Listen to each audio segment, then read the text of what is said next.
Deus amado, a gente é, nos reunimos juntos agora para estudar essa palavra. A gente pede que o seu Santo Espírito possa estar com cada um,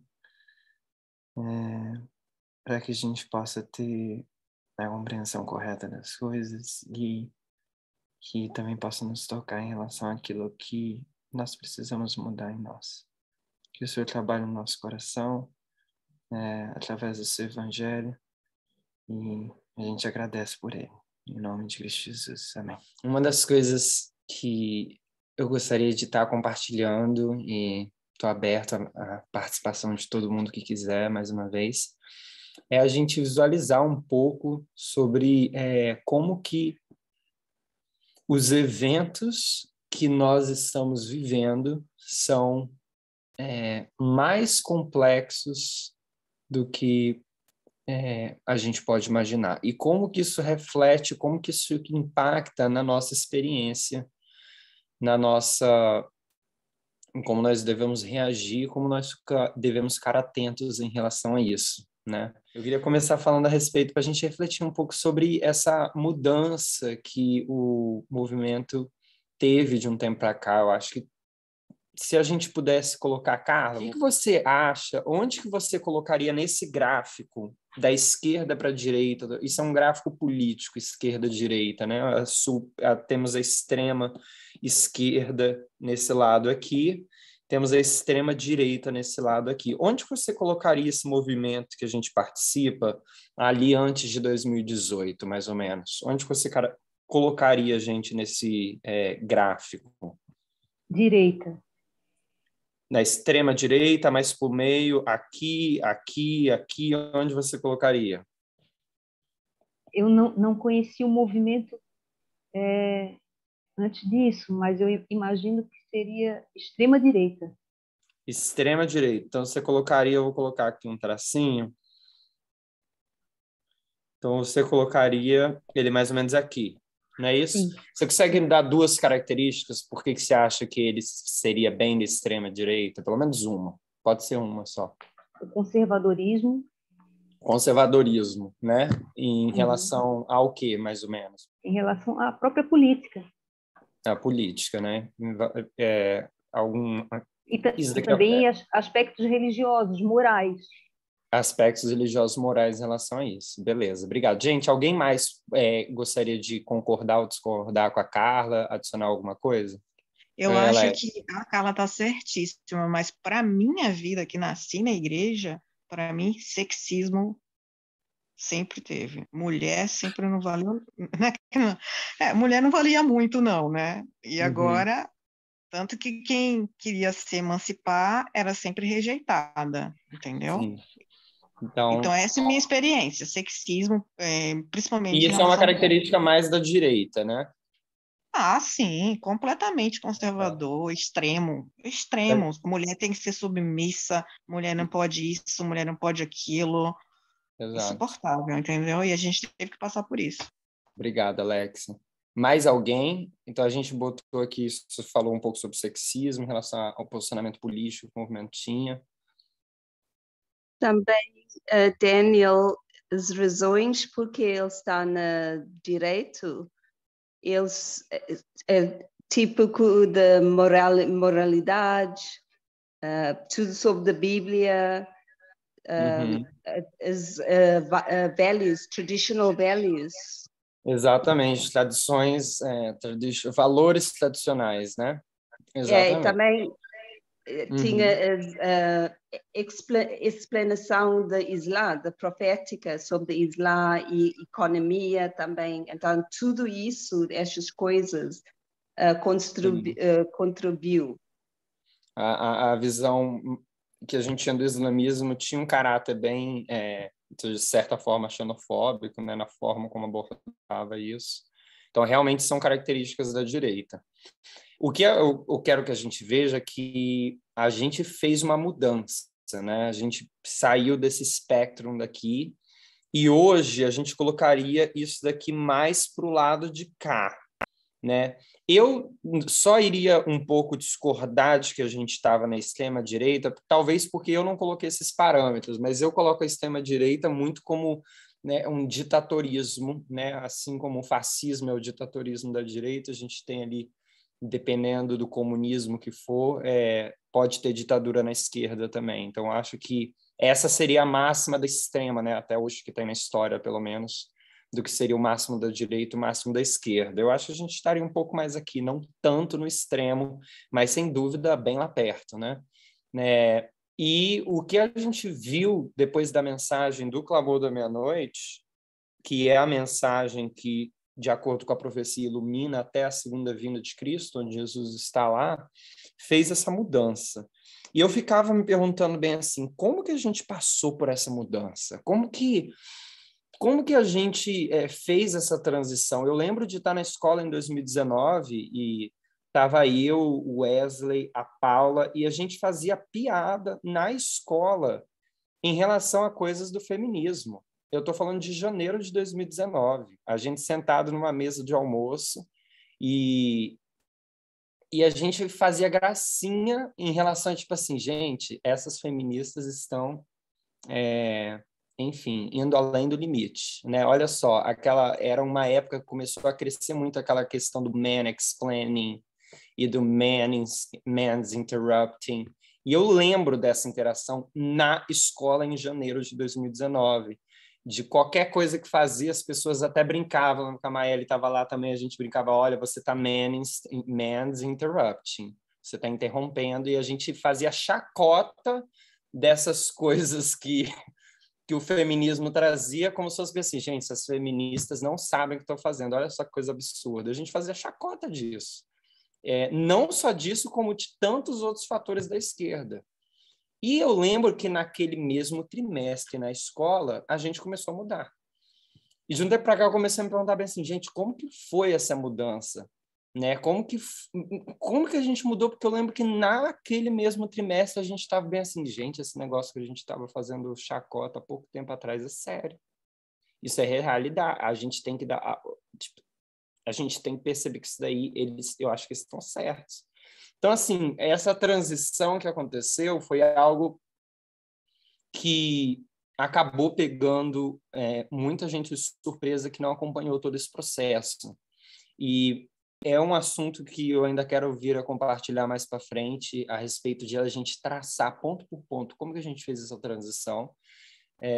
Mas o motivo que eu estou trazendo a respeito disso inicialmente não é para falar sobre essa questão. É mais para a gente entender um ponto específico. Como que, por mais que a gente fez uma mudança da direita para a esquerda, preste bem atenção aqui agora no que eu estou falando. O motivo que eu estou falando a respeito desse espectro de onde o movimento se encontra é por uma questão. Por mais que a gente fez essa transição da direita para a esquerda, o que a gente veio perceber e demorou um pouquinho para a gente começar a perceber. E nesse demorar para a gente começar a entender, acabou que afastou muita gente dentro de nós, né? E o que demorou para a gente perceber, e não por causa da demora, mas porque eu acho que Deus tem um momento certo de chegar a mensagem passo a passo, é que não é porque a gente foi para a esquerda que tudo na esquerda é correto, né? Que tudo na esquerda é certo, né? Por mais que nós tínhamos muito que naquele momento aprender com as pessoas que defendem os ideais da esquerda, isso não é um ponto de que eles são inspirados no sentido como a gente trata o espírito de profecia, de tudo que eles dizem é correto. Isso levou um tempo. Gabriel? Ei, Dani, eu estava aqui pensando sobre esse último artigo que postamos, que foi postado pela Anciã Tess, sobre a barganha faustiana. Não sei quantos de vocês leram esse artigo. E o que eu estava pensando agora é que em que momento será que a gente teve de fato o primeiro contato com feminismo verdadeiro, né? Feminismo radical? Porque tô um pouco, quando você menciona esse período onde a gente fazia graça, né, do feminismo, me parece um pouco que também se encaixa um pouco essa coisa que o artigo descreve, né, desse suposto feminismo, né, que na verdade fez mais dano do que ajudou, né, que foi muito superficial, né, que foi uma coisa que o mesmo artigo assim mostra o aspecto ridículo daquilo, né? Que tudo, de repente, era empoderamento, né? Logo no início tem uma foto lá que tem sorvete com feminismo, tem calcinha, tem maquiagem, tudo é feminismo de repente, né? E então foi feito tipo eles tentaram aproveitar assim, essa mídia social, celebridades, né, para ver se podia representar essa ideia do feminismo, e isso deu muito errado, né? Não sei o que Sim. você pensa sobre isso. Não, exatamente. Eu acho que é aquilo. A gente começou a perceber que a esquerda, né, tinha visões que, de acordo com a profecia, era onde estava o caminho correto, né, era a fonte de informação correta, mas dentro do feminismo, como você pontuou, existem problemas. Existem questões que não são corretas. E até a gente ter essa maturidade para entender isso, nesse meio termo, a gente tem um relato de, né, muitos amigos que não estão mais entre nós, que foram simplesmente para o liberalismo da esquerda, ou de alguma forma isso foi refletida, né? Eu acho que até individualmente eu posso falar por mim, né? Eu também fui muito para o lado de lá, né? Então não vou simplesmente falar das pessoas, vou falar de mim também. Eu também fui um pouco mais para lá do que para cá, como eu deveria ter ido. Então, até essa questão, a gente começou a ver sobre o feminismo, que o feminismo era a mensagem do decreto dominical, mas demorou até o quê? Agosto do ano passado? Foi quando, no ano passado, que a gente viu que era o feminismo radical. Não é qualquer feminismo. Não é o feminismo do batom, não é... Então, assim, mesmo dentro do feminismo, a gente teve que perceber que não é perfeito.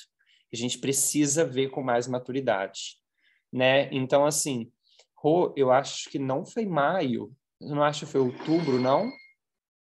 A Campal, que a gente decifrou sobre que foi a formalização da mensagem em relação a feminismo radical. Eu estou enganado, foi em 2021. Eu também imaginava que era outubro. Eu acho que é outubro. Dani, eu acho que ela começou em outubro, ela formalizou isso. Entendi. E em maio ela já traz o assunto. Entendi. Obrigado, Rose.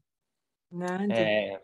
Então, assim, essa maturidade que a gente teve para entender é muito importante para a gente ver outros aspectos da profecia, né? Então, assim, o que eu quero trazer para a gente? Vamos falar. A estrutura que a gente vê na profecia parece simplista, né? Isso é um ponto que a Anciã Tess começou a trazer para a gente, e todos nós devemos ter maturidade e para conseguir enxergar as coisas assim. Vamos dar algum exemplo do que é simples, mas na realidade é mais complexo. Daniel 8:8. O que Daniel 8:8 fala? Vamos colocar aqui. Daniel 8:8 faz. Quem pode ler para a gente? Rapidinho. E o bode se engrandeceu sobremaneira, mas estando na sua maior força, aquele grande chifre foi quebrado.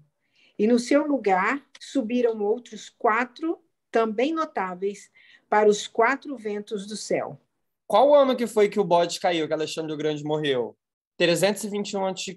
foi quando que é esse chifre, que, né, o bode, a Grécia, e a gente tem esse chifre que quebra, e aí depois que esse chifre quebra, o que acontece? Nascem 4, né? A gente já conhece essa história, que é lá em Ipsos, apenas, que vão ter 4. Então sai de um chifre para 4. Mas dentro desses 20 anos, a gente tem uma história bem complexa, onde são vários generais que acontecem aqui.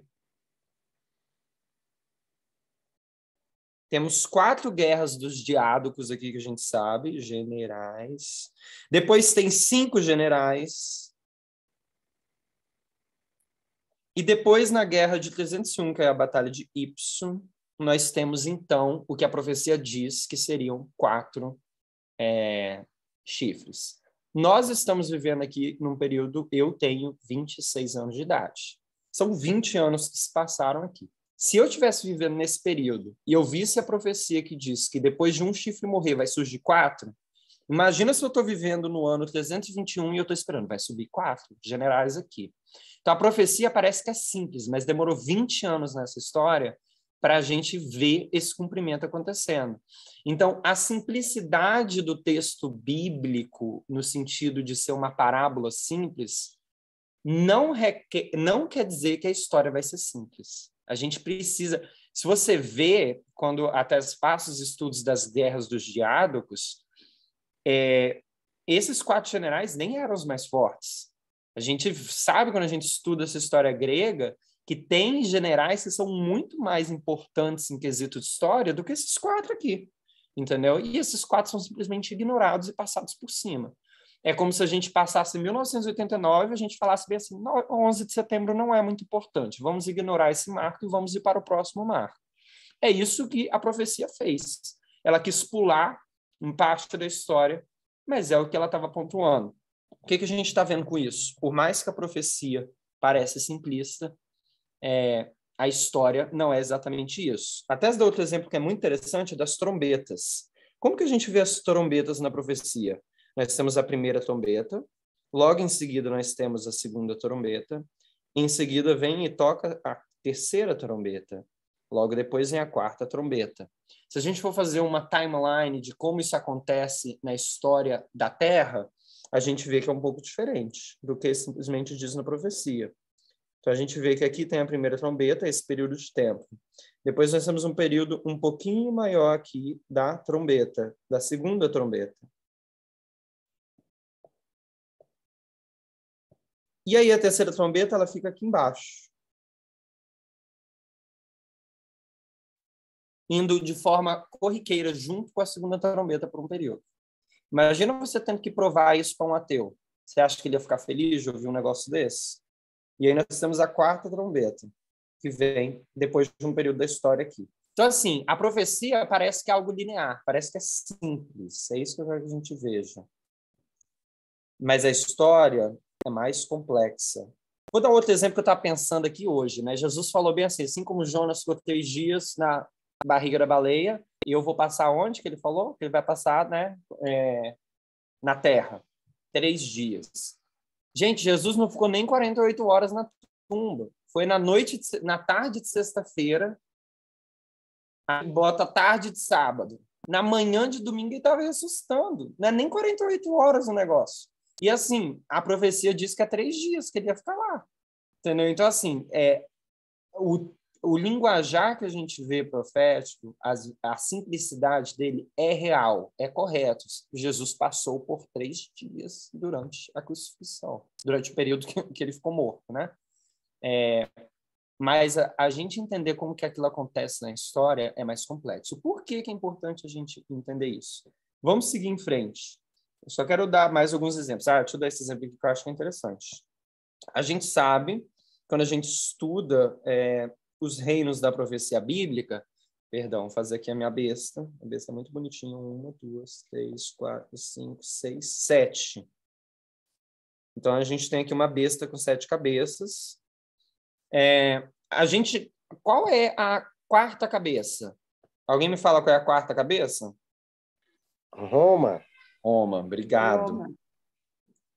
Beleza, Roma acabou, né? Ela foi conquistada ali, temos Constantinopla e tudo mais, mas aí temos a quinta cabeça. Quem é a quinta cabeça? Roma 1270 papal. anos. Roma papal, uau! Mas espera aí, o que mudou de Roma para Roma papal? É o mesmo Estado, é o mesmo poder perseguidor estatal, só que agora ele tem influência religiosa. Só que se você for explicar isso para uma pessoa, ela vai achar meio ruim. Até a gente acha ruim quando a gente diz que... Quem é essa sexta cabeça aqui? 5 cairão, 1 é. Quem é essa quinta cabeça? Estados Unidos. Estados Unidos. E quem é a 7ª cabeça? Estados Unidos também. Estados Unidos. Ué, mas é a mesma coisa? É a mesma coisa. Qual é a diferença que a gente vê nesse período da 7ª cabeça? É que ele está num período que agora tem uma palavrinha que a gente usa para isso. Unilateral. Exatamente, unilateral, né? Onde ele tem a dominância completa ali sobre o ditatorismo, né, dos Estados Unidos. Então, a gente vê que parece que é um novo reino, mas quando a gente vê, é o mesmo reino, só que agora com uma nova perspectiva. Então, se você olha para a profecia, gente, cadê o outro reino ali? Não tem outro reino. É o mesmo reino, só que agora ele está com um caráter diferente, né? É como Trump, que a gente fala que morre um ditador e nasce um ditador. Então, o que a gente não vai ter, que é um princípio que é importante a gente ter, isso daqui é o que a gente não vai ter. A gente não vai ter uma profecia simples para explicar uma história simples. Então, assim, por que eu acho que isso foi muito interessante e eu estou compartilhando aqui para a gente ver? A Tess disse uma frase que para mim foi muito forte. Ela falou bem assim: se eu levantasse aqui e dissesse que 2 de fevereiro de 2026 uma bola de fogo vai cair em Nashville, o que eu estou dizendo para vocês é uma profecia simples e ela vai parecer simples. E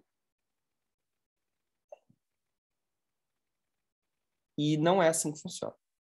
Então, assim, se eu vir e falar uma predição simplesmente rasa, é isso que é a profecia, vai cair uma bola em Nashville. Isso é uma profecia simples. Isso é um resultado simples. E a gente vê que a profecia não é assim. Aquele estudo que a gente tem em 2014, é o primeiro vídeo da tese desse ano. É incrível. 2014 é um ano que a gente segurou ele como decreto dominical, mas a gente não tinha ideia que raios de decreto dominical tinha em 2014. A gente não via. Quando a gente olha hoje para 2014, parece que está gritando o decreto dominical de todos os lados naquele ano. Como que a gente não enxergou? Então, assim, só que não está simples. Como é simples dizer vai ter um decreto dominical? A gente pega a história daquele ano todo, a gente vê todos os casos que aconteceram, o que foi a pauta da sociedade naquele ano, e a gente consegue ver que é muito mais complexo do que simplesmente vai acontecer um evento. E esse evento é onde a gente vai segurar a nossa fé.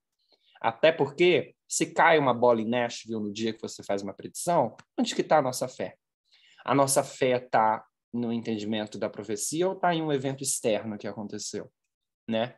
Então, a nossa fé vai estar baseada no quê? No cumprimento de um evento simplista externo, sendo que não é isso que o princípio que a gente vê na profecia aponta. O princípio da profecia é: as palavras podem até simbolizar de uma forma simples, mas a história vai ser mais complexa. E isso a gente vê no ano inteiro de 2014. Oi, Nilson, pode falar. Daniel, eu ia falar sobre o decreto dominical que você já comentou aí, né? Que a gente é uma profecia que a gente acha que é simples, mas como ela está tão complexa para nós entender sexismo, né? Quantas dúvidas que a gente está tendo, ainda não chegou numa conclusão ainda, né? Sabemos que esse é o problema hoje, né? Sempre que nós tínhamos, né, assim, a visão da igreja adventista era um decreto dominical literal, e nós no movimento nós sabemos que não é, né? Exato. Então é muito complexo isso aí, né? Exatamente, Obrigado. É mais complexo. E o que eu quero que a gente veja, irmão, é que exatamente quando a gente olha para a profecia na Bíblia, o que eu quero que a gente enxerga é que esse é o padrão das profecias. As parábolas, elas têm um linguajar simples, mas a história não é simples. É isso que a gente precisa visualizar. A história é mais complexa do que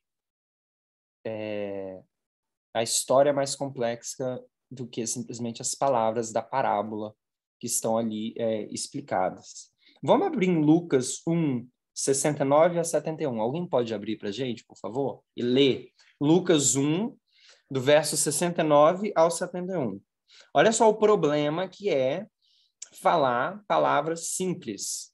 Né? Não é que é um problema. O problema é que gera nas pessoas quando a gente simplesmente se retém ao simples, ao simplista. E nos suscitou plena e poderosa salvação na casa de Davi, seu servo, como prometera desde a antiguidade por boca dos seus santos profetas, para nos libertar dos nossos inimigos e das mãos de todos os que nos odeiam. Isso daí, é só isso mesmo, obrigado. Quem é que está falando isso daí?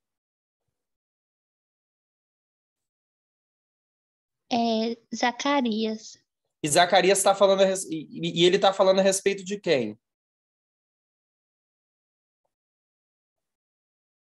Quem é esse que vai vir? A respeito de Cristo, né, Daniel? Ele está falando a respeito de Cristo, não é isso? Então, o profeta que está falando a respeito de Cristo, olha as palavras, pensa bem assim, a gente está sobre... Vamos voltar lá para o ano -4 antes de Cristo. A gente está sendo oprimido pelos romanos.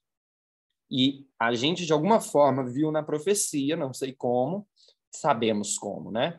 Mas que vai vir um libertador. Um libertador de quem? Dos romanos. Vai libertar a gente dos romanos. Então, aí a gente pensa, do nosso entendimento equivocado das profecias, que vai vir um libertador para libertar a gente do jugo romano. E me vem um profeta levantado por Deus, e ele fala bem assim, que ele, Jesus, vai nos salvar dos nossos inimigos. Tá certa essa afirmação? Tá certo ou tá errada? Tá certo. Uai, na visão deles estava certo, né? Mas a forma que era diferente, né? Eu acho que até na visão deles estava errado, porque eles viam isso de uma forma errada, né? João Batista mesmo, né? Exato. O texto é simples, são palavras lindas e bonitas, maravilhosas. São verdadeiras? São. Mas se você se gruda apenas a isso, você vai ter problema. Porque depois veio Jesus e ele veio explicar quem é que são esses inimigos que Jesus veio libertar. É os romanos? Não são os romanos, né? O inimigo é o pecado, né? Que Jesus veio para restaurar o reino aonde? É no coração, e não um reino na terra. Então, assim, olha só, Jesus sabe que eles estão interpretando a profecia equivocadamente. Para que ele vai dar uma profecia que ele sabe que vai causar mais confusão ainda, né? Não estou falando, enfim, não estou aqui questionando o método que Jesus revela a sua inspiração. O que eu estou querendo que a gente veja é que esse é um padrão que tem na Bíblia. A palavra é simplista e a gente pode, como diz, né, as palavras da Bíblia podem nos enganar se a gente apenas se atentar ao modelo simplista das palavras e da beleza das palavras. Porque por mais que ela é verdade, por mais que ela é bela e bonita, a gente precisa ver mais a fundo a complexidade dessas palavras. Então, Jesus, o povo estava esperando um reino temporal de Roma, então Jesus vem e explica quem é que são esses inimigos na qual eles vão ser salvos, como diz no verso 71. Tá? Esse é o mesmo exemplo que a gente vê, por exemplo, que eu quero que a gente entenda, quando a gente vai estudar a história, por exemplo, da Guerra Civil Americana. Quando a gente vai estudar a Guerra Civil Americana, e agora eu vou compartilhar um pouco do meu pensamento lá atrás e como que isso tem mudado, que eu acho que acredito que mais pessoas passaram por isso. A gente vai estudar a Guerra Civil Americana, e a Guerra Civil Americana é dividida entre Norte e Sul, né? E aí a gente quer saber quem é bom e quem é ruim. O Sul é a favor da escravidão, eles usam a Bíblia para defender a escravidão. Então, pronto, tá fácil, né? O Sul são os ruins, não é isso? E aí a gente vai ver que no Norte, o Norte é contra a escravidão. Então o Norte são os bonzinhos, né? É assim que a gente gosta de ver quando a gente vai estudar, quando a gente vai fazer uma leitura simplista. Aí depois você descobre que o Norte são os republicanos. Eu falo, mas republicano não é o pessoal mau? Que são os da direita conservadora? Gente, eu lembro disso direitinho, eu ficava doido. Eu falei, gente, republicanos são os carinhas que são ruins, da direita. E aí você começa a perceber que na história dos Estados Unidos, a mudança de republicanos para confederados, houve uma mudança de, enfim, que aconteceu. Não só isso daí é só um pouco do que eu passei, mas eu lembro quando a gente estava estudando sobre o assunto do Em Deus Nós Confiamos, dessa divisão que aconteceu nos Estados Unidos do Norte e do Sul, queria colocar Em Deus Nós Confiamos nas moedas americanas. Ou seja, tinha ou o Norte ou o Sul iria começar a fazer uma junção de igreja e Estado. Quem é que fez isso? E eu achava que quem é que fez isso? Igreja e Estado é coisa de direita conservadora. Quem era o pessoal que usava a Bíblia para defender a escravidão? Esses daqui. Então, eu achava que Em Deus Nós Confiamos, que é igreja mais Estado, e eu achava que era o Sul que estava fazendo isso. Mas aí, assistindo, estudando mais assunto, quem é que fez isso? Abraham Lincoln. Foi no norte, né, melhor dizendo. Foram aqueles que estavam lutando contra a escravidão, que também, por outro lado, estavam querendo fazer a mistura de igreja e Estado através da moeda. Quando eu vi isso, eu falei assim, gente, eu achava que eles que eram os bonzinhos da história. Então, assim, eu estou compartilhando para você como que foi esse processo de transição minha para ver que a forma simplista que a gente vê a profecia, assim, eu quero ver o bom e o mal. Esse é o bom, pronto. Botei um xizinho aqui, esse daqui é o mal, esse daqui é o bom. A gente tem que parar de ver isso. Exatamente isso que aconteceu quando a gente mudou da esquerda para a direita. Por mais que o norte estava contra a escravidão, eles também tinham seus problemas.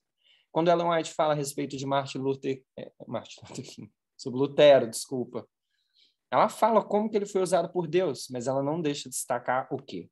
Que a mensagem para o tempo dele não era completa. Lutero nem guardar o sábado guardava. A mensagem dele era perfeita? Não era. Então, se a gente for olhar Lutero versus Papa, quem é o bonzinho da história? Lutero. Lutero, então, é a pessoa que você deve seguir. Olha só que frase bonita, simples, fácil e verdadeira. Lutero é o bonzinho. Só que agora a gente vai estudar um pouquinho mais a fundo.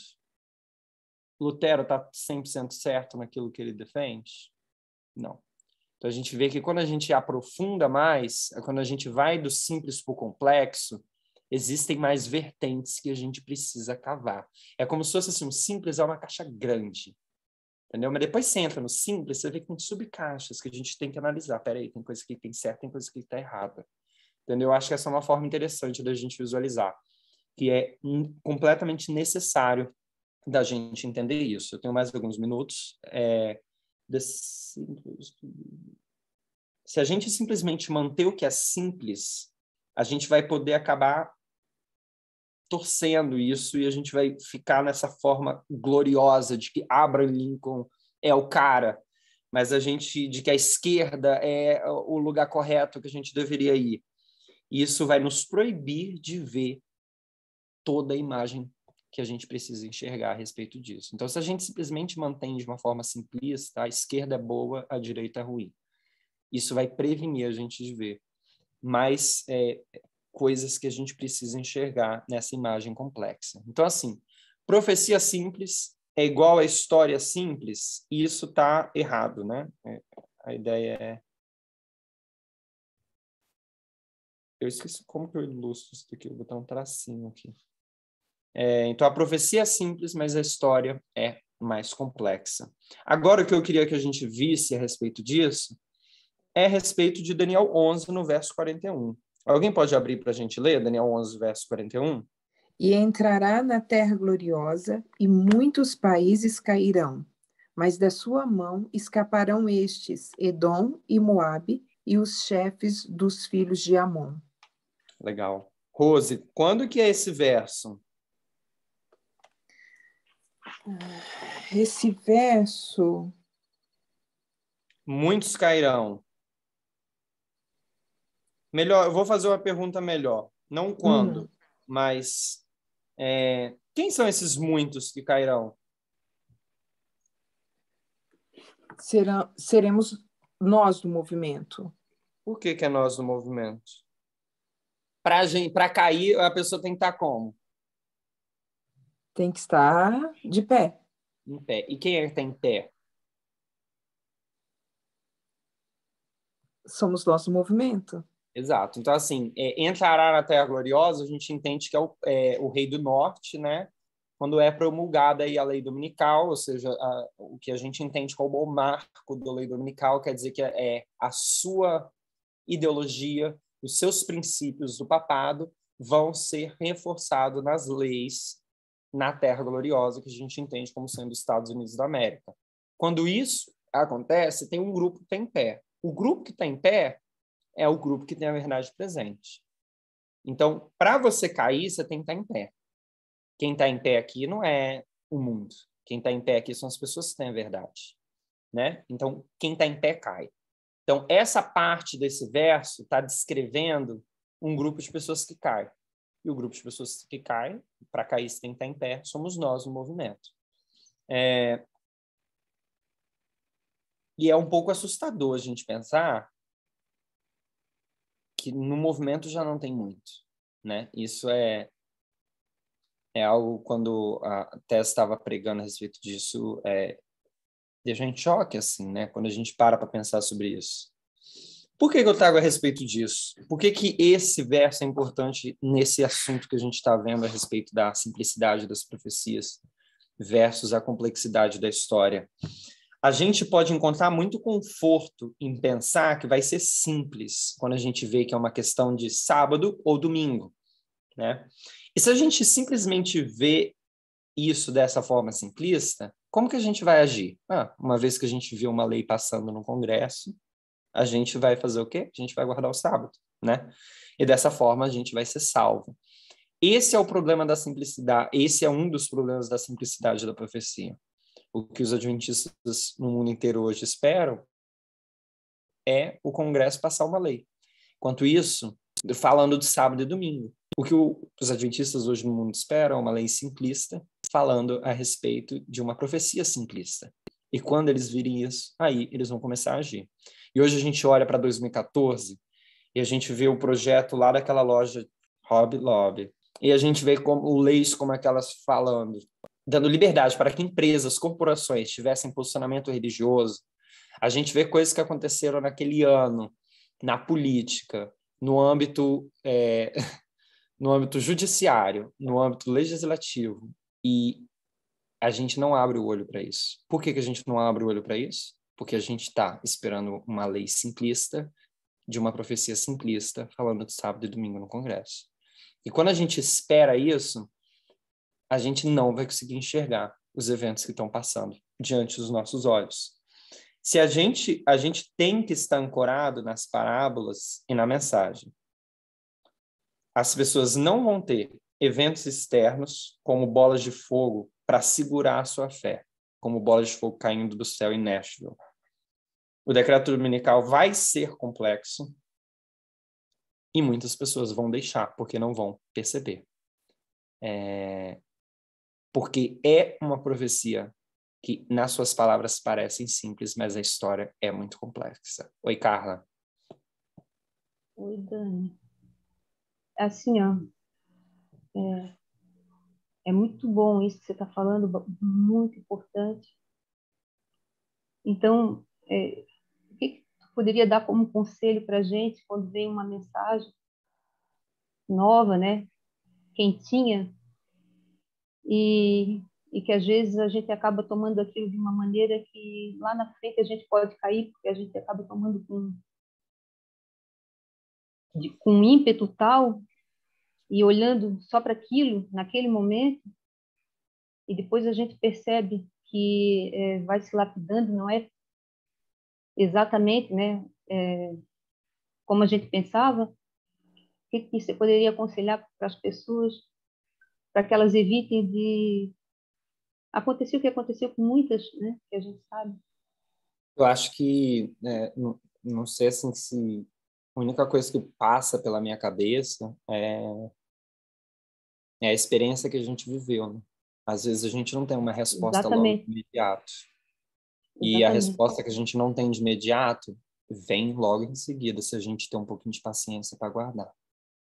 E assim, você falou uma coisa muito certa, a questão da experiência, né? Porque a gente teve algumas experiências que eu acho que pode ajudar para que o que vier daqui para frente possa iluminar a nossa mente, para que a gente analise com mais parcimônia, né? Com certeza, eu acho que não estou falando para a gente simplesmente se pendurar, né, na experiência, mas eu acho que essa experiência, como a Bíblia diz, o ouro e a prata não pode comprar, eu acho que ela é muito válida para nós, como sacerdotes, que passamos já por esse tempo de angústia, né, isso que a gente viveu, a gente olhar para trás e falar, esse caminho a gente não deveria tomar, né, eu acho que é muito prudente. Então, Dani e todos, eu queria a opinião sobre 2 Tessalonicenses 2:2, que eu acho que talvez responda o que esse conselho que a Carla pede e que todos nós ansiamos. Então, temos esse anseio. 2 Tessalonicenses 2:2, quando você medita várias vezes ali, você vê muito claro essa complexidade que você está falando, que são as pérolas escondidas. Uhum. Eu, por muito tempo eu não entendia. Muitos são chamados, mas poucos escolhidos. Então, se a gente quer ser escolhido, o complexo, mesmo que complexo, sempre quando você não aceita, porque você tem alguma pontinha de perversidade, e lá fala que o perverso não vê essas pérolas. Então, assim, eu faço a menção de que hoje todos nós meditemos mais sobre 2 Tessalonicenses 2:2, que responde isso que a Carla falou. Entendeu? E aí depois eu quero a opinião de vocês também. Obrigado, Alex. Gabriel? E Dani, o que eu estava pensando aqui, isso eu sempre lembro da história de Cristo, né? Quando ele é levado a um falso julgamento e está sendo acusado falsamente. E basicamente o que eles, quase debochando, estavam pedindo que ele fizesse algum milagre, né? Que ele demonstrasse assim a força, né? Para uma vez por todas calar, né? Aqueles que não queriam acreditar. E não sei se parece que a gente às vezes tem essa ideia, né? Que se apenas acontecesse exatamente uma coisa assim, que todo mundo pudesse ver, né? Um milagre, a gente fala uma data e, né? Aí não vai mais ter o que discutir, né? Vai deixar todo mundo assim sem dúvida, argumento. sem questionamento, né? E eu acho que primeiramente isso simplesmente não acontece, né? Jesus fez inúmeros milagres durante o tempo todo na Terra e não foi suficiente para isso só os causava judeus, mais perseguição, né? Exatamente, né? Então depois chamaram ele que era do diabo e tal, tipo, não resolveu coisa nenhuma, assim, essa manifestação visível não aqueles que não queriam acreditar não continuaram não acreditando, né? Então o milagre, um cumprimento de repente assim de uma coisa bem grandiosa, visível, não vai mudar a mente de ninguém, né? Que se ele não andou junto, né? com a verdade, né? Nossa, completamente, muito forte. Assim. Então isso é um pensamento que eu tenho, assim, porque a gente acha que por que será que não acontece alguma coisa assim que aí todo mundo vai ver, vai entender e vai começar a seguir a gente, é isso? Nossa, muito e a real. gente tem suficiente testemunho que não é assim que funciona, não é assim que Deus trabalha.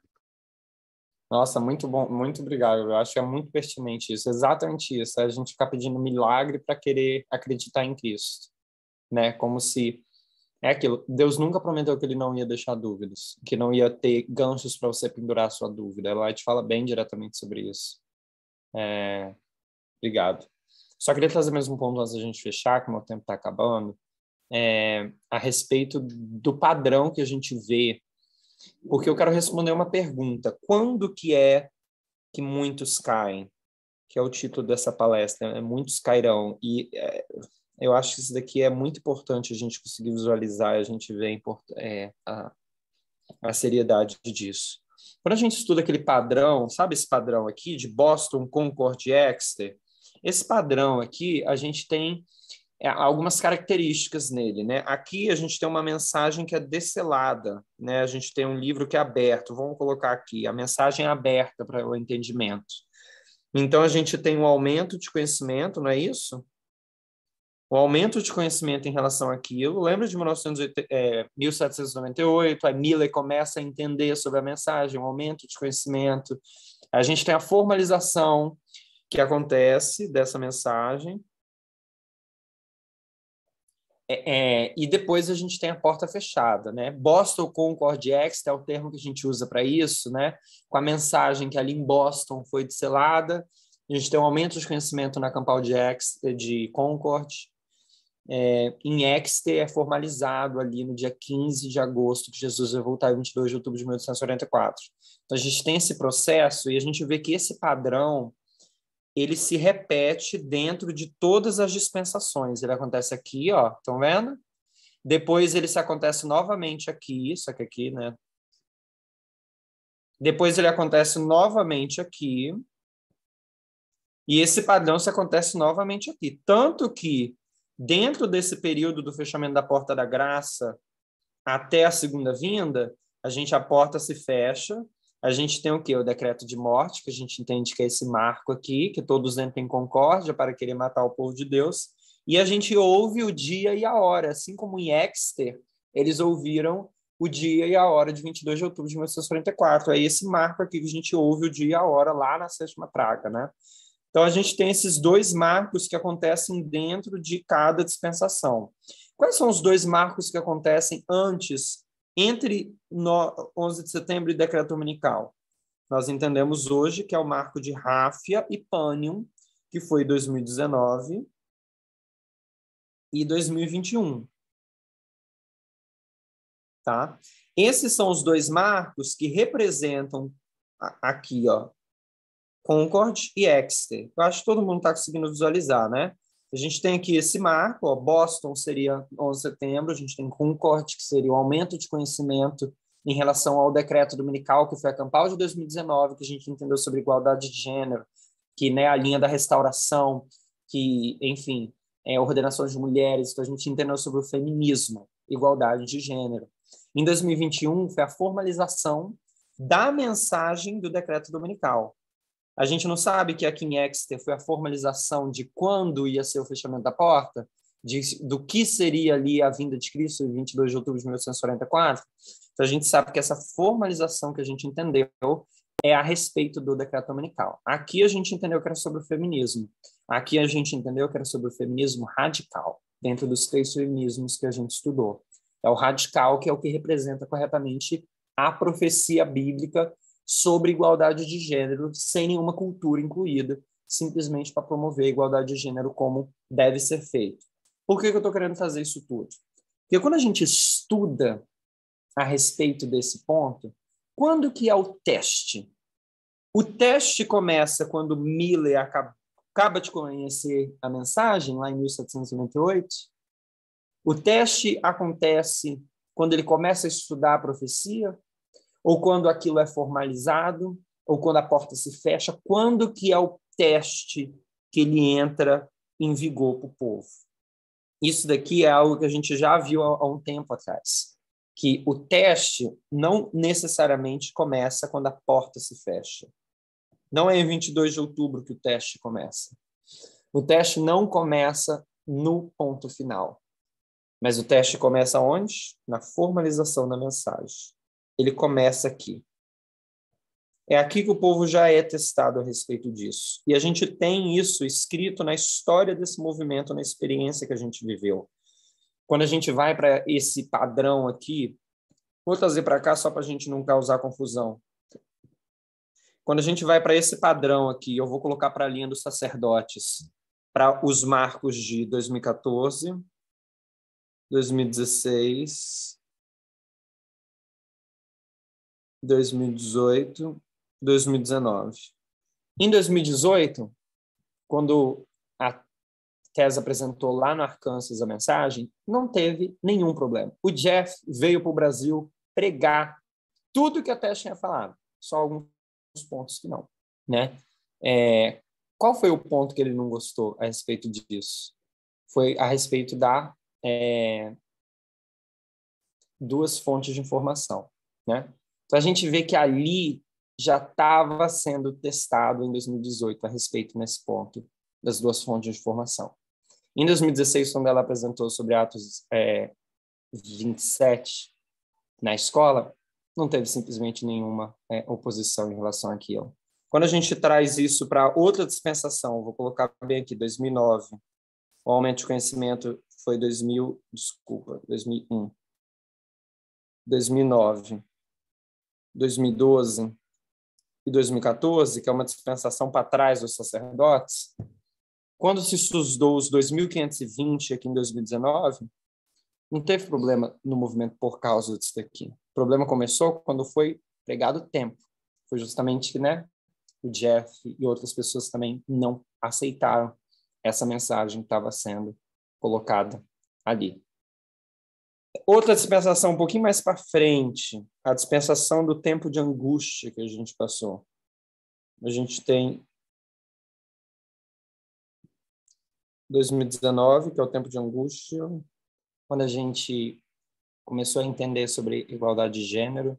Isso foi passando a respeito depois Apps Bull em 2020. Só que foi quando a gente começa a ver que igualdade de gênero é o feminismo radical, aí a gente vê que o teste vem de uma forma mais forte, que é quando a mensagem é formalizada. Né? No caso desse daqui, em 2021, que é isso que eu tinha feito confusão, é sobre LGBT, né? Nesse ano aqui, que a gente passa por isso. Por que eu estou trazendo isso? O que a gente vê na história do movimento é que o teste ele não começa aqui nesse marco. O teste ele começa antes. É esse período que a gente tem para demonstrar a respeito daquilo. Geralmente aqui em Concord, é quando todo mundo está em concórdia, não é isso que a gente tem? Todo mundo está em unidade. Geralmente nesse marco aqui, as pessoas estão aprendendo um pouco mais daquilo. Mas quando a gente chega na formalização, que isso mexe em quem a gente é. E isso começa a testar a gente a respeito de a gente vai levar isso para frente ou não. E é aqui que começam as pessoas a caírem. É aqui que as pessoas começam a saírem. É quando a gente vem nesse marco da formalização que a mensagem que a gente recebe de Deus bate com a nossa cultura, bate com aquilo que a gente acredita, que a gente não quer abrir mão, e é aqui que muitos começam a cair. E o que eu achei muito forte quando a Tese apresentou a respeito disso é que se a gente entende esse princípio e a gente aplica para esse marco, a gente sempre entendeu que o verso 41 ele acontece em decreto dominical. Mas isso é simples.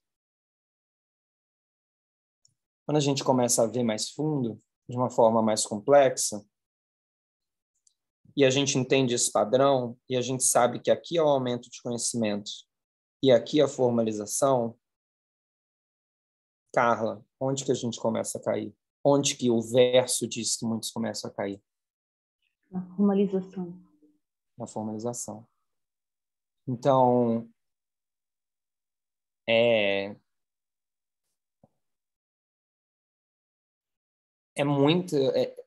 muito pouca gente que tem no movimento. A gente só vê diminuir, né? E a gente vê uma profecia que diz a respeito disso, quando fala que muitos cairão. Ô, Dani, eu queria fazer uma pergunta. Pode falar.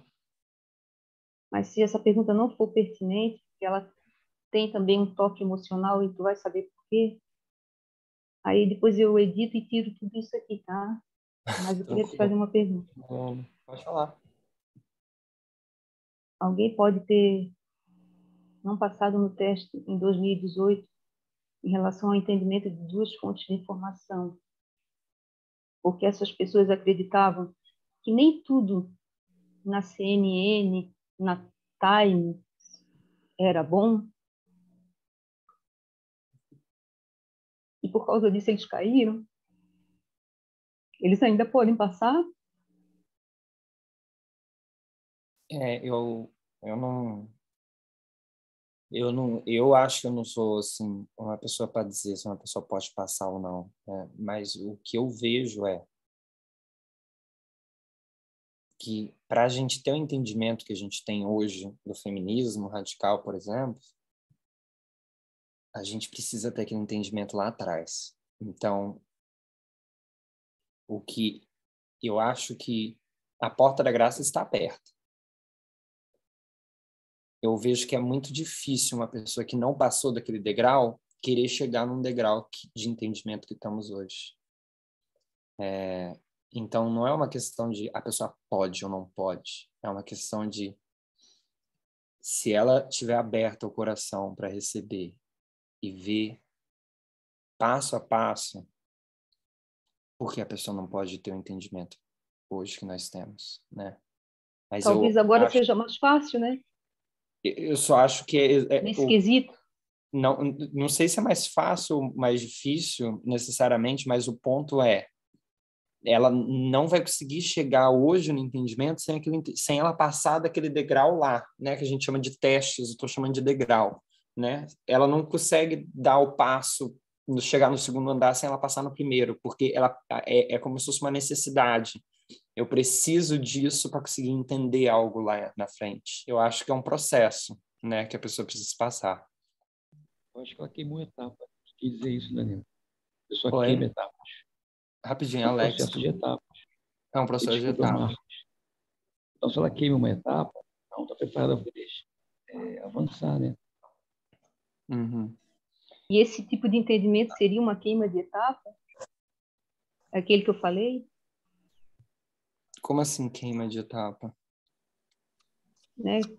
De ter entendido que nem tudo na esquerda é bom. É aquilo. Na época, o que a gente entendeu? Que a esquerda é a fonte de informação confiável. E isso é uma verdade. Só que é uma verdade simples, é uma caixa grande. E a gente tinha que entender essa verdade naquela época, que a fonte de informação que vai salvar os netnews é aqueles que estão ouvindo a esquerda. Isso é uma verdade simples, mas a gente não pode parar na simplicidade. A gente tem que abrir essa caixa e ver que mesmo na esquerda tem uns problemas ali. Mas foi um processo que a gente precisou passar, entendeu? Então, assim, eu acho que a pessoa conseguir entender isso, talvez hoje, se a gente tiver mais habilidade de explicar isso, mas depende do coração da pessoa, entendeu? Alexa, deixa eu só seguir a ordem. Alexa, Gayle, depois Gabriel. Então, eu acho que isso que a Carla falou, na minha opinião, nós somos, de uma forma bem mais simples de falar, nós somos renovados, né, de glória em glória. Quer dizer, a gente tem que, de entendimento em entendimento, de experiência em experiência. Ninguém consegue, de uma hora para outra, entender as coisas. Então, Deus está nos moldando, né? Ele está moldando os escolhidos, né? Só cabe a ele julgar, mas a gente percebe, de glória em glória, as pessoas mudam. Exato, isso ou vai não. transformando a gente, né? Ou mudam ou não, né? Mas aí não depende da gente. Alda Tess disse assim, se a nossa fé está completamente fixada na simplicidade, nós, como tu disseste, nós vamos cair.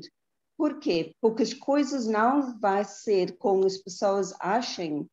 Na lei dominical, nós vamos ver paz. Nós vamos irar. Porque as coisas vão ficar pior ainda. Por 2001 até 2021, quando caiu the early rain, chuva seródio, Deus deu-nos a luz profética para nós compreender. A partir de 2021 até a lei dominical, nós temos a nova dispensação, novas marcas, e essas marcas é mais complexo ainda. E nós não estamos andando para a paz, mas completamente problemas. Então, nós realmente temos que ver a complexidade, não é da simplicidade. Isso é muito importante, porque se nós focamos na simplicidade, nós vamos cair. Sim, exatamente. E Dani, talvez também comentando sobre o comentário da Carla, eu acho que vale a pena a gente recapitular um pouco e lembrar como que foi, de fato, esse argumento que levou à rejeição, né? Qual foi o problema que, vou simplificar, vou dizer, que Jeff teve, né, com duas fontes de informação. Né? Eu acho que não era apenas que a esquerda, as fontes da esquerda não seriam impecáveis, não seriam livres de erro, mas também que se achava que podia se consumir de ambas as fontes, né? Aquele velho ditado, né, que muitos cristãos falam assim, tem que testar tudo, né, e reter aquilo que é bom, né? E então eu acho que o erro fatal, o perigo, né, que um pequeno passo de você dizer nem tudo que a esquerda fala é correto para, então eu vou também consumir um pouco da direita, porque deve ter coisa útil lá. Não? Então, se você É o não momento que consegue, você... não consegue traçar uma linha clara entre aquilo que vale a pena você consumir e que não vale a pena, você vai acabar se expondo ao perigo e ao erro, não? Porque a gente foi muito categórico dizer que Fox News não é Exato. simples assim, não é muito simples. Agora, que dá para usar da CNN, é claro que tem muita coisa que não presta, né? No meio de tudo isso, nem tudo a gente sempre foi de escolher aquilo que a gente queria usar, né? Isso não é assim uma grande novidade. A gente sempre foi bem seletivo naquilo, nos aspectos que eram relevantes para nós, né? Então, eu acho que eu vejo pessoas até hoje tendo esse conflito, né, de tipo, será que fulano está falando não tem um pouco de verdade também? Será que isso não presta? Será que não é interessante que essa pessoa da direita está dizendo e tal? E eu acho que a gente tem que progredir para sermos mais críticos, né, e mais refinados em nosso entendimento, né, e não ficar num eterno numa incerteza, né, se será que faz sentido o que tal política está dizendo, né? Afinal tem a corrupção da esquerda e tal, e aí isso fica sempre numa incerteza e não sabe se orientar porque você não entendeu um princípio básico lá do início. Então, esse é o Exato. perigo que eu vejo. Exato, eu acho que é bem interessante isso. Eu colocaria daquela forma que eu acho bem interessante, né? Quando a gente viu duas caixas, esquerda e direita, a gente falou, a direita não, é a esquerda. Mas depois que você abre a caixa da esquerda, aí a gente vê que tem problema ali dentro. Mas não quer dizer que tem problema ali dentro, a gente vai para o outro lado, né?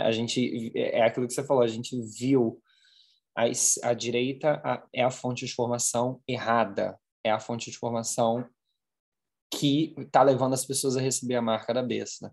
As pessoas do mundo que vão ouvir a mensagem do Clamor da Meia-Noite vão estar escutando a mensagem da esquerda, né? Que é um governo, enfim, que preza pelos ideais. Mas a gente começa a ver lá dentro que dentro da esquerda existem vertentes e que a gente tem que encontrar qual é a certa e qual é a errada. Né?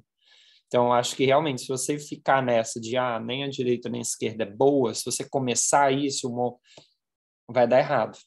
Né? Tem que começar da primícia num processo que Deus conduziu a gente. Primeiro ele mostrou bem assim, está errado a esquerda, a direita, não vai para lá. Está errado, tá? Mas também não quer dizer que é para você ficar simplista, que tudo que a esquerda falar está certo. Né? Então é um processo. Eu acho que é importante a gente botar esse ponto final, tipo assim, aqui é isso. Agora vamos entender essa simplicidade que nós acabamos de ouvir. Quem é que está no Ministério Livre? A Bárbara? Está com a mão levantada? Não, é Gabi. Ei, Gabi, tudo bom? Eu ia fazer basicamente a mesma coisa, ia comentar a mesma coisa que o Gabriel comentou, e só para reforçar, por isso que eu acho que as aulas de vésperas, elas são muito importantes, né? A forma como a Anciates começou por explicar, começou pelaquela resposta, né? Pelaquela pergunta, perdão. Diz, não é simplesmente falar essa tá certa e aquela tá errada, vamos aprender a peneirar, né? A fonte que, até mesmo a fonte que a gente acha ser a mais correta. Então, eu só ia falar isso, mas vocês já comentaram bem sobre isso. Exatamente isso, né? Peneirar. Só para finalizar, eu acho assim muito esse tempo de angústia que a gente passou, né? Então só quero compartilhar uma experiência rápida para mim. Eu acho que foi muito difícil para mim, foi muito difícil para todo mundo, né? Falando um pouco da minha experiência, como foi muito complicado, tá no meio aí disso, essa pandemia que todo mundo passou, por isso, e eu entrei num processo de depressão também, nessa questão, outras coisas pessoais. Então, assim, para mim foi muito difícil. E eu não duvido que cada um aqui, se eu perguntar, para todo mundo foi muito difícil. E isso impactou na minha vida pessoal, espiritual, porque o pessoal é o espiritual, em todas as áreas do meu trabalho, nossa, em tudo. E ao ponto de eu pensar bem assim, falhei, né? Eu lembro que eu ficava na minha mente bem assim, tem como falhar se a gente falhar, né? A gente pode falhar. E isso era um pensamento horroroso que tinha na minha mente, de tipo assim, eu estou falhando. Eu estou vendo muitos amigos meus também com dificuldade, se afastando, indo muito para lá,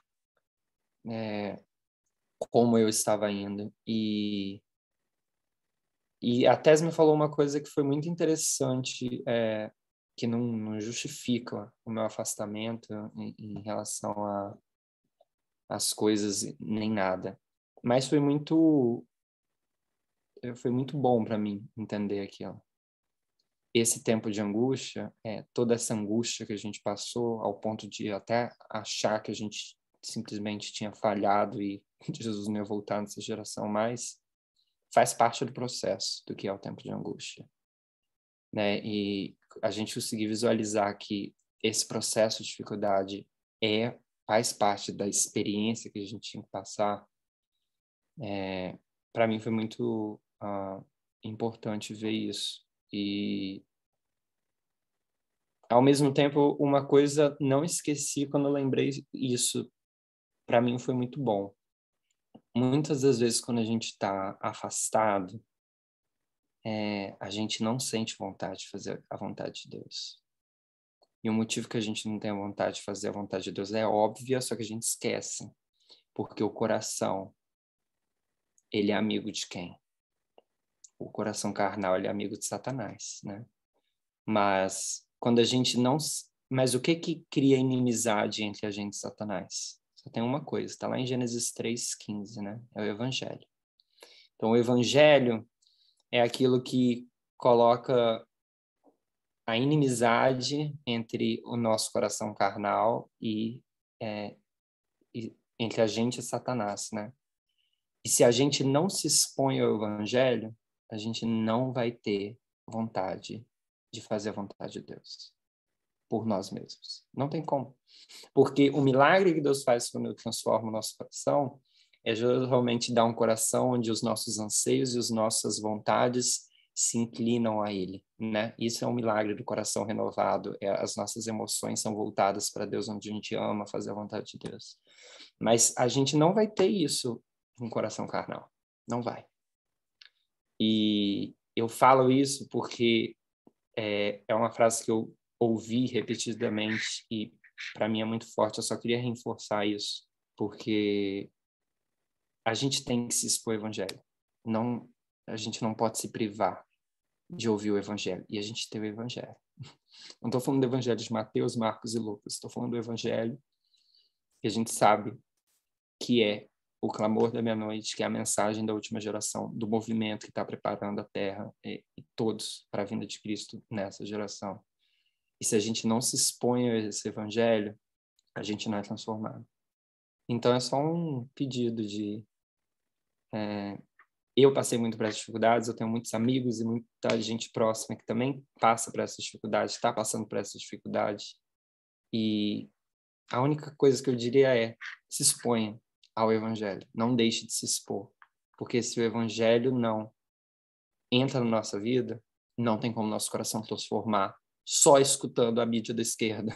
Se é que você me entende. Nós do movimento, né? O jornal ele está arando e está dando a chuva temporânea serôdia para o mundo. Então, para nós, é o Evangelho que é aquilo que vai causar inimizade com o mal e vai fazer o nosso coração transformar. Então, assim, esses vídeos dos Vespers, começa do início, se você não assistiu nenhum ainda. Vai um por um. Você vai ver que você vai começar a... Você não vai querer perder um deles. Eles estão sendo muito importantes e mostra todo o processo de uma forma muito bonita. Esse é o pedido que eu teria para fazer antes da gente encerrar. Mas é isso.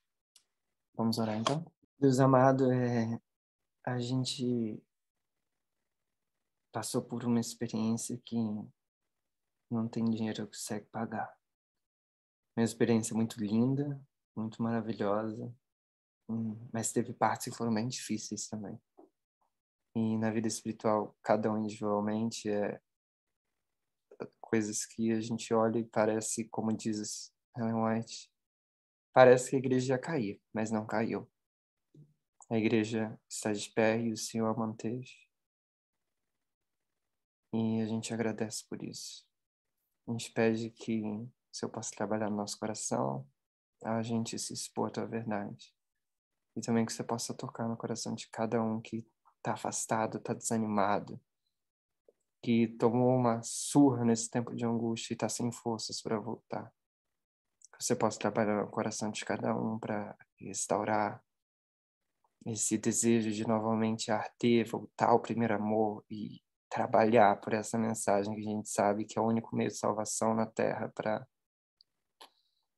tudo que está por vir, para que a gente possa ser cidadãos do universo, melhores, corretos, e agir de acordo com a sua vontade em tudo que se refere a amar a ti e amar ao próximo.